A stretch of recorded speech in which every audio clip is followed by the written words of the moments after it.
नमस्कार, good morning. स्वागत है आप सभी का। मैं हूं आपके साथ हितेश व्यास। मॉर्निंग प्राइम में दिन भर आज की हर खबर, देश दुनिया और प्रदेश की खबरों से आपको रूबरू कराएंगे। अब तक क्या कुछ खास घटा जो आपके लिए जानना जरूरी है, उस खबर की भी होगी बात, लेकिन पहले हेडलाइंस। पीएम मोदी ने दिल्ली बीजेपी मुख्यालय में पार्टी कार्यकर्ताओं और कर्मचारियों से की मुलाकात। जेपी नड्डा ने किया प्रधानमंत्री का स्वागत। आज दोपहर रायपुर में साय कैबिनेट की अनुपूरक बजट पर चर्चा के लिए होगी बैठक। संशोधन विधेयकों पर भी होगी चर्चा।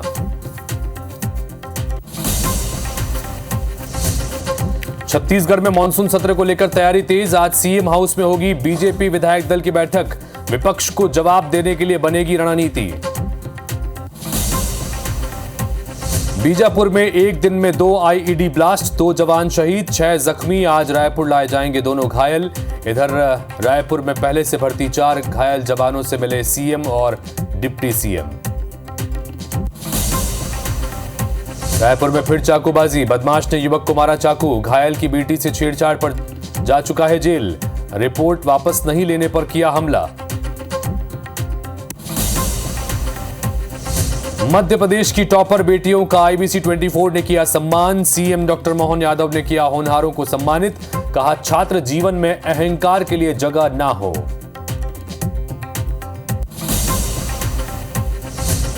आईबीसी 24 अगले साल से शुरू करेगा जगत गुरु श्री कृष्ण अवार्ड। गोयल ग्रुप के चेयरमैन सुरेश गोयल ने की घोषणा। स्टेट टॉपर छात्र को दिया जाएगा अवार्ड।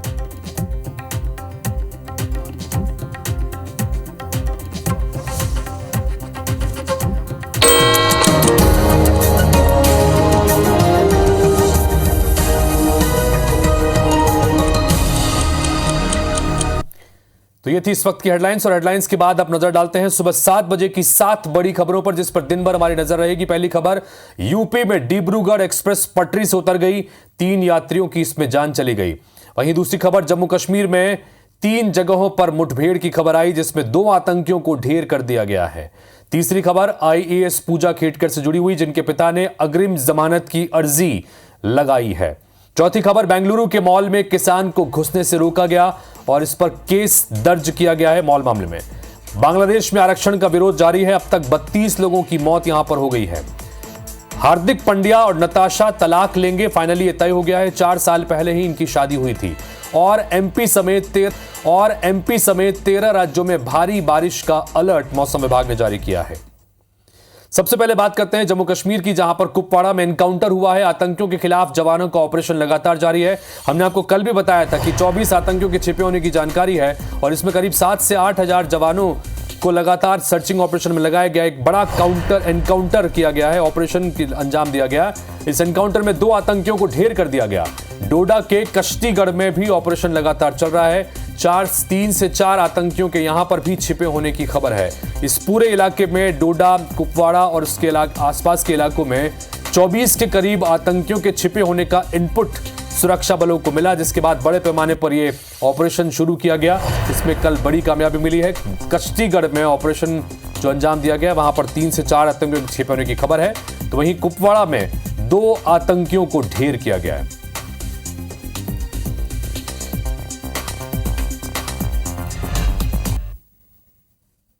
तो वहीं जम्मू कश्मीर से भी बड़ी खबर, जहां पर पुंछ जिला अस्पताल में ग्रेनेड मिला है।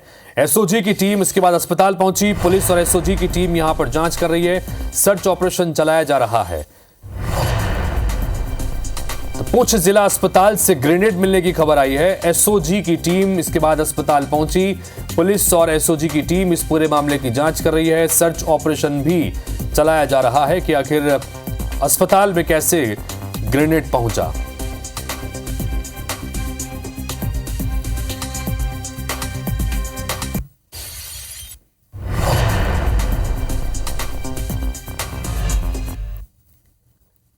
बीजापुर से खबर, जहां पर मुथवेंडी इलाके में आईईडी का ब्लास्ट हुआ। इस आईईडी ब्लास्ट में डीआरजी के 2 जवान घायल हो गए। एक जवान की हालत गंभीर है, तो वहीं एक जवान खतरे से बाहर है। हालांकि दोनों जवानों को अब जिला अस्पताल लाया जा रहा है। गंगालूर थाना क्षेत्र का ये पूरा मामला बताया जा रहा है। तो लगातार नक्सली घटनाएं भी हो रही हैं। एक तरफ नक्सलियों के खिलाफ बड़े ऑपरेशंस चलाए जा रहे हैं। जैसे कल भी हमने आपको बताया था कि तर्रेम के इलाके में बीजापुर में ही एक आईईडी धमाके में एसटीएफ के 2 जवान शहीद हो गए थे, 4 जवान घायल हुए थे। आज फिर मुतवेंडी से खबर आ रही है कि यहाँ पर भी एक और ब्लास्ट हुआ है और इसमें 2 जवान जख्मी हुए हैं। गंगालूर थाना क्षेत्र का ये पूरा मामला बताया जा रहा है। दोनों जवानों को अब जिला अस्पताल लाया जा रहा है। मुतवेंडी इलाका है, यहाँ पर एक बार फिर से एक आईईडी ब्लास्ट हुआ। दरअसल नक्सलियों ने जगह जगह पर अब इन इलाकों में आईईडी प्लांट कर रखे हैं और जब सर्चिंग के लिए जवान निकलते हैं तो अक्सर ये आईईडी में धमाके हो जाते हैं और उसकी चपेट में जवान आ जाते हैं। और इसी तरह का एक घटनाक्रम कल हुआ जब एसटीएफ के 2 जवान शहीद हो गए। और आज एक और घटनाक्रम की खबर आ रही है मुतवेंडी इलाके में, जहां पर 2 जवान जख्मी हुए हैं। डीआरजी के ये जवान हैं।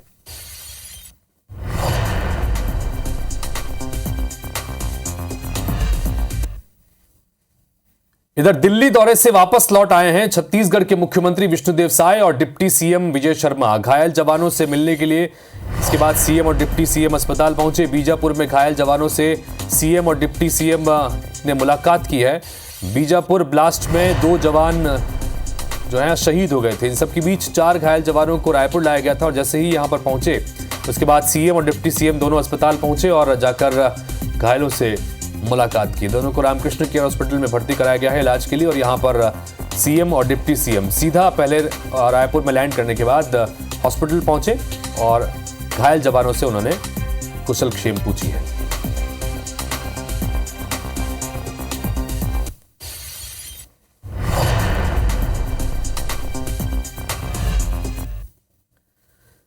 इधर उत्तर प्रदेश के गोंडा में डिब्रूगढ़ एक्सप्रेस पटरी से उतर गई। ट्रेन हादसे में अब तक 3 यात्रियों की मौत हो चुकी है, 30 घायल है। डिब्रूगढ़ एक्सप्रेस की 21 डब्बे पटरी से उतर गए।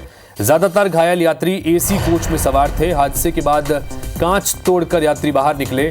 चंडीगढ़ से डिब्रूगढ़ ये ट्रेन जा रही थी। सीएम योगी ने रेल हादसे की जानकारी ली है। तो डिब्रूगढ़ एक्सप्रेस पटरी से उतर गई, जिसमें एक डब्बा जो है कुछ पटरी से उतरने के बाद पलट गए, जिसमें 3 यात्रियों की मौत हो गई और 30 के करीब यात्री घायल बताए जा रहे हैं।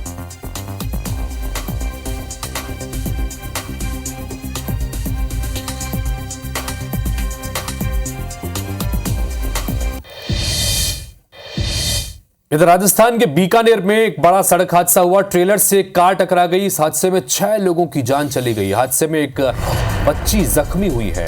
हनुमानगढ़ के दरअसल ये सभी रहने वाले हैं और जैतपुर टोल के पास में ये हादसा हुआ है बीकानेर में। सड़क हादसा बड़ा है जहां पर एक ट्रेलर से कार टकरा गई और इस हादसे में 6 लोगों की जान चली गई और एक मासूम बच्ची बताई जा रही है जो इस हादसे में जख्मी हुई है।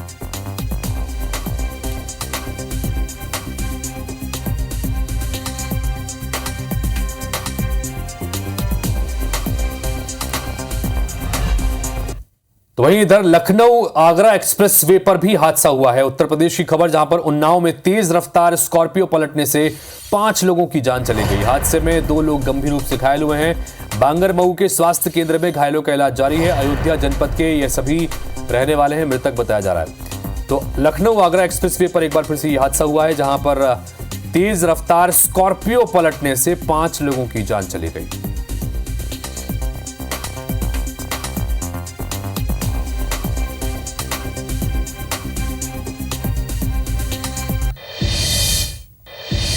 तो उत्तराखंड के रायवाला से बड़ी खबर, जहां पर गंगा नदी में फंसे युवक का रेस्क्यू किया गया। एसडीआरएफ की टीम ने युवक को बचा लिया है। गंगा किनारे एक टीले पर दरअसल ये युवक फंस गया था और अचानक से पानी की रफ्तार जब धार बढ़ी तो उसके बाद ये वहां फंस गया था, लेकिन उसको बताया जा रहा है कि एसडीआरएफ की टीम ने रेस्क्यू ऑपरेशन चलाकर उसको सुरक्षित बचा लिया है। रायवाला उत्तराखंड की यह खबर, एसडीआरएफ की टीम ने इस युवक को बचा लिया। गंगा किनारे दरअसल एक टीले पर यह युवक फंस गया था।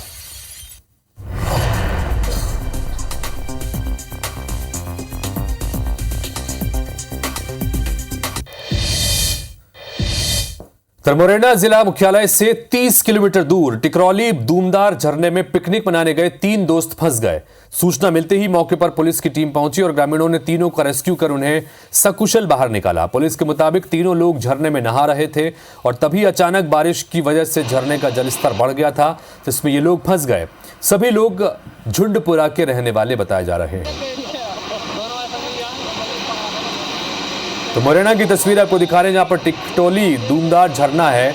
यहां पर पिकनिक मनाने के लिए लोग पहुंचे, लेकिन अचानक पानी का रफ्तार जो है वो जल स्तर काफ़ी तेज़ी से बढ़ने लगा। उसके बाद ये 3 लोग वहाँ फंस गए। रेस्क्यू टीम पहुंची और रेस्क्यू टीम ने वहाँ पर से तीनों को सुरक्षित निकाल लिया।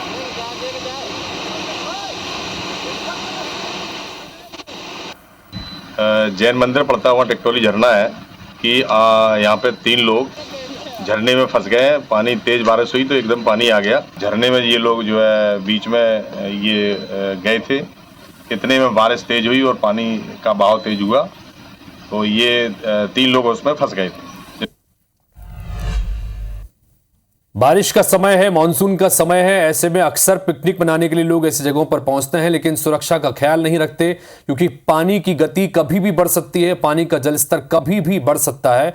ऐसे में ऐसे खतरनाक जगहों पर जाने से जरूर बचें। पिकनिक मनाएं, पिकनिक से कोई इनकार नहीं, लेकिन पिकनिक मनाते समय अपना और अपनों के जान का ख्याल रखना भी जरूरी है।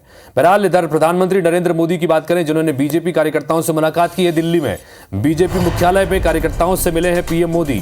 लोकसभा चुनाव में कार्यकर्ताओं के प्रयासों की उन्होंने सराहना की। बजट पर चर्चा होने की संभावना भी जताई जा रही है।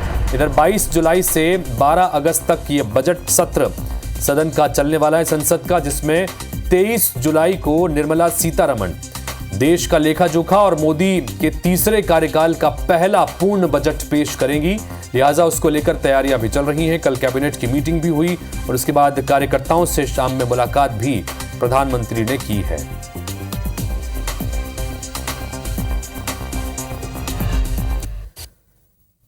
तो वहीं छत्तीसगढ़ में आज साय कैबिनेट की बैठक होने जा रही है। दोपहर 3 बजे यह बैठक होगी और मंत्रालय में बैठक का आयोजन होगा। अनुपूरक बजट पर कैबिनेट दरअसल मोहर लगाएगी।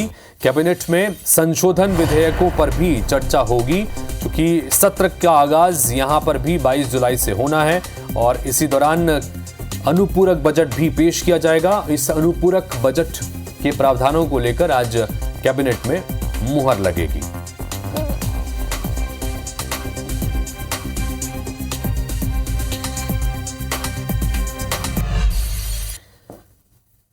तो कैबिनेट की मीटिंग तो है ही, उसके साथ ही सीएम हाउस में बीजेपी विधायक दल की बैठक भी आज है। सीएम हाउस में शाम 6 बजे बीजेपी विधायक दल की बैठक होगी और जाहिर तौर पर चूंकि मानसून सत्र का आगाज होना है, तो मानसून सत्र को लेकर रणनीति बनाई जाएगी। विपक्ष के आरोपों पर जवाब देने की रणनीति यहां पर भारतीय जनता पार्टी के तमाम चुने हुए विधायकों की इस बैठक में बनाई जाएगी, चूंकि विपक्ष ने कई अहम मुद्दों पर सरकार को घेरने की तैयारी कर ली है और ये तक कहा गया है कि हर दिन एक एक स्थगन प्रस्ताव लाया जाएगा, यानी कि सरकार को घेरने की तगड़ी रणनीति विपक्ष की है।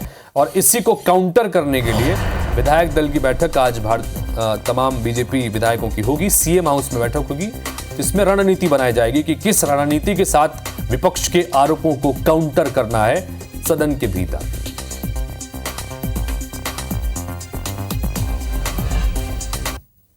कोरबा से खबर, हाथियों के दल ने उत्पात मचाया। तौली पाली मुख्य मार्ग पर हाथियों का झुंड दिखा। हाथियों के झुंड ने यहां पर उत्पात मचाया। किसानों की फसलों को नुकसान पहुंचाया गया, मवेशी को भी मौत की घाट उतार दिया। इलाके के लोगों में दहशत का माहौल है। इलाके में 33 हाथियों का दल घूम रहा है। हाथियों के झुंड में दंतैल हाथी भी मौजूद है। वन विभाग की टीम हाथियों को जंगल की ओर इसके बाद खदेड़ने में लगी। कोरबा वन मंडल के कुदमुरा रेंज की यह घटना बताई जा रही है।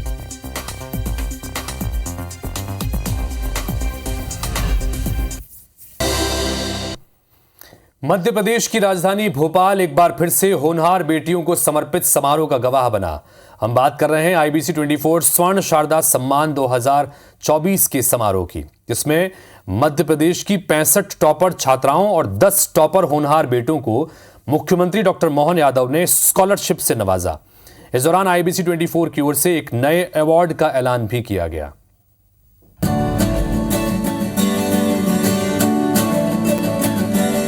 खिले हुए ये चेहरे मध्य प्रदेश की टॉपर्स बेटियों के हैं, जिन्हें भोपाल में IBC 24 स्वर्ण शारदा स्कॉलरशिप मिली। मध्य प्रदेश के सभी जिलों की प्रतिभावान बेटियों को मुख्यमंत्री डॉक्टर मोहन यादव ने अपने हाथों से प्रमाण पत्र और चेक प्रदान किए। इस दौरान जिलों की टॉपर छात्राओं को 50-50 हजार रुपए का चेक मुख्यमंत्री ने दिया। साथ ही प्रदेश में टॉप करने वाली रीवा की अंशिका मिश्रा और विदिशा की मुस्कान दांगी को 1-1 लाख रुपए की स्कॉलरशिप मिली। स्टेट टॉपर छात्राओं के स्कूलों रीवा के इंटरनेशनल पब्लिक स्कूल और विदिशा के सरस्वती शिशु मंदिर को भी 1-1 लाख रुपए के चेक विशेष पुरस्कार के तौर पर दिए गए। इसके अलावा प्रदेश के 10 संभागों के होनहार बेटों को भी 50-50 हजार रुपए की स्कॉलरशिप दी गई। IBC 24 स्वर्ण शारदा स्कॉलरशिप के मंच पर CM डॉक्टर मोहन यादव की क्लास भी लगी। तो मैंने फर्स्ट ईयर में ही छोड़ दिया था। हाँ, MBBS भी आपने बीच में, हाँ ये भी बीच में रहेगा कि MBBS भी करना चाहते थे, वो छोड़ के फिर उन्होंने आपने PhD किया उसके बाद। नहीं, मेरे PhD नहीं किया। क्या होता है, मैं अभी हाल बच्चों से पूछ भी रहा था कि जैसे टॉपर बेटी थी मिश्रा, हमने कहा कि बेटी क्या बनोगी, तो बोले मैं IAS बनूंगी। संयोग ऐसा है, मैं अपने बारे में बोल सकता हूँ, बाकी को भी मिलेगा।